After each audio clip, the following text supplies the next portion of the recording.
Man mag kaum glauben, dass es eine Zeit ohne Kletterhallen gab. Wir sind mehrmals die Woche in der Halle und dann liegt einem schon echt sehr viel dran.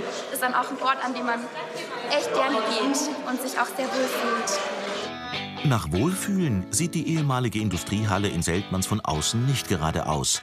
Doch ihr Inneres beherbergt Sportgeschichte.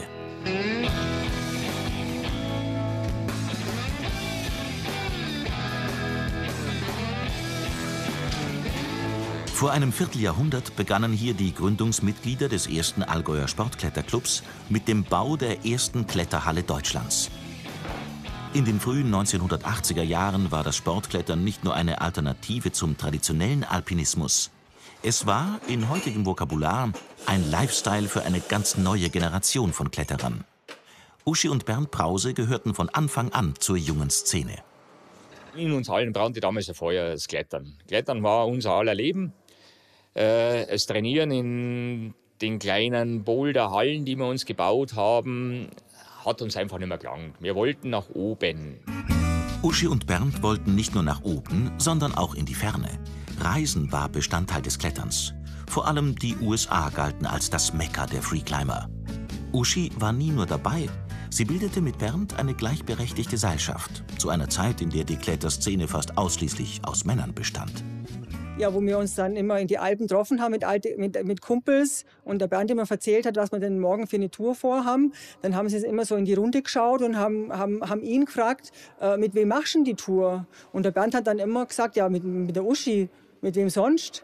Und dann haben sie immer ganz große Augen gekriegt. 1978 schockten 8 Meter kalifornischer Granit die europäischen Kletterer. Separate Reality war die wohl spektakulärste Kletterpassage dieser Zeit und stellte die Kletterwelt im Wortsinne auf den Kopf. Spätestens jetzt hatte sich das Sportklettern vom Alpinismus emanzipiert. Ein Trend war geboren und begann seinen Siegeszug quer durch die Republik. Die Idee? Klettern als reines Freizeitvergnügen, auch ohne hohe Berge und Nordwandernst. Überall im Land wurden Klettergärten erschlossen und über Nacht entstand eine ganz neue Freizeitindustrie. Auch die Klettertechnik änderte sich. Galt es bisher, Stürze unbedingt zu vermeiden, so wurden sie jetzt zur Normalität. Die Leistungsfähigkeit der Athleten machte gewaltige Fortschritte und erzwang eine neue Definition der Schwierigkeitsbewertungen. Gezieltes Training kam dazu, oft noch mit einfachsten Mitteln. Die Übungsabende bei Schlechtwetter in Bernds Trainingsraum sind heute noch legendär. Etwas ruhiger sind die Gründungsmitglieder von damals vielleicht schon geworden.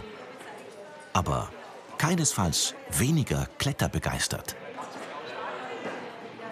Es war klar, das Boulder mit 2-3 Meter nach oben ist nett, ist schön, aber wir wollten nach oben 8 Meter, 10 Meter oder noch höher. Und da waren uns andere Länder weit voraus, vor allen Dingen die Engländer. Die haben da schon tolle Kletterhallen gehabt. Und schließlich entdeckte Bernd die alte Papierfabrik in Seltmans bei Kempten.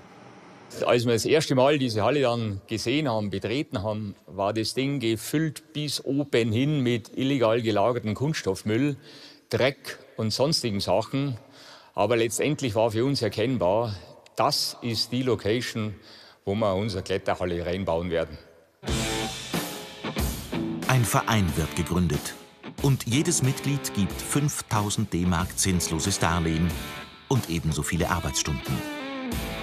Alles ohne kommerzielle Interessen, rein aus Begeisterung für ihren Sport. In Rekordzeit wird die verwahrloste Halle zur ersten Kletterhalle Deutschlands ausgebaut. Die Wände stellen sich dabei oft genug als das kleinere Problem heraus. Da sind wir dann ganz gewaltig überrascht worden. Hier war die Hallendecke 75 cm starker Beton mit 4 Lagen Stahl. Das hat dann uns schon fast an die Grenze des Machbaren gebracht. Eine Schufterei wie auf einer Galeere. Die Galeerenarbeit des Deckendurchbruchs wird belohnt. Es schien, als hätte alle Welt nur auf diese Idee der Kletterhalle gewartet. Bereits im ersten Jahr kommen mehr als 6.000 Besucher. Ein Erfolg, der dem Verein schnell die Sorgen um die Weiterfinanzierung mindert. Auch Sponsoren stehen schon bald mit Werbegeldern vor der Tür.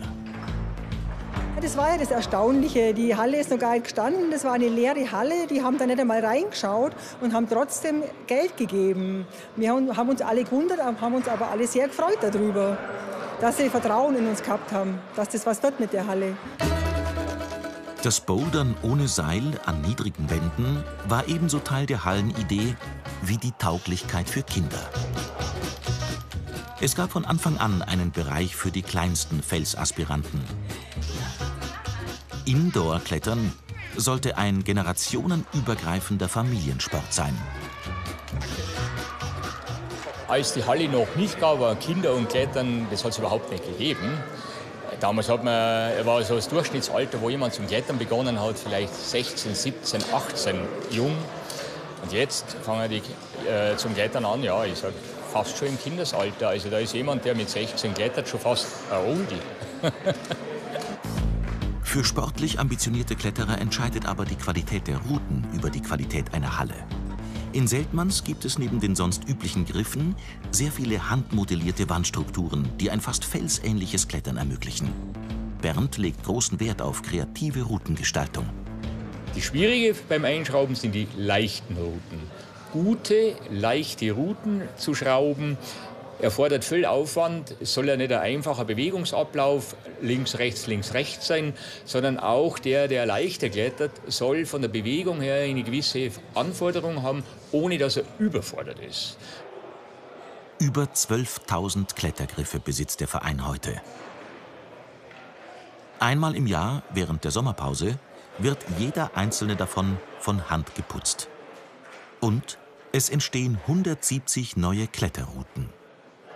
Das sind die ältesten Griffe, die wir in der Halle haben. Die sind 25 Jahre schon fast alt. Und ich habe ja erzählt am Anfang, dass jeder von uns 5.000 D-Mark als Einlage erbracht hat. Aber ein Mitglied hat sich damals überlegt, ich mache euch 700 Griffe. Und diese 700 Griffe, die haben wir heute noch. Das ist eine pfiffige Idee gewesen. Und diese Idee, die lebt heute noch. So wie die Idee der Halle seit 25 Jahren lebt. Junge Mitglieder engagieren sich ehrenamtlich, wie Corbinian, der in die Fußstapfen seines Vaters Bernd tritt. Zu dem Zeitpunkt, als ich aufgemacht habe, habe ich das natürlich noch nicht realisiert, dass das was ganz Großes ist. Weil zu dem Zeitpunkt war ich 2 Jahre alt.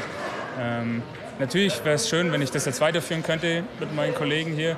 Und jetzt sind wir bei 25 Jahren. Wäre natürlich schön, wenn wir das noch auf die 50 Jahre auch erweitern könnten. Also wäre schon schön. Ein Beispiel dafür, wie sich engagiertes Ehrenamt in einem Bereich durchsetzen kann, der von kommerziellen Anbietern dominiert wird. An begeistertem Nachwuchs mangelt es der dienstältesten deutschen Kletterhalle jedenfalls nicht.